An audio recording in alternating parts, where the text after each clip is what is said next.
Maka ingatlah nikmat-nikmat Allah Subhanahu wa taala, termasuk di bulan Ramadan ini. Yenewe tuli di lau 11 bulan lamanya.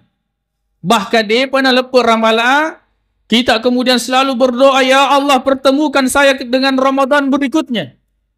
Berjalan setelah Ramadan. Beberapa bulan sebelum Ramadan, kita bahkan berdoa kepada Allah, ya Allah balikna Ramadan. Sampaikan saya kepada bulan Ramadan.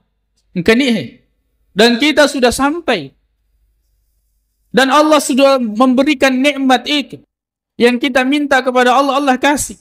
Allah menyampaikan kita kepada bulan Ramadan dalam keadaan kondisi sehat.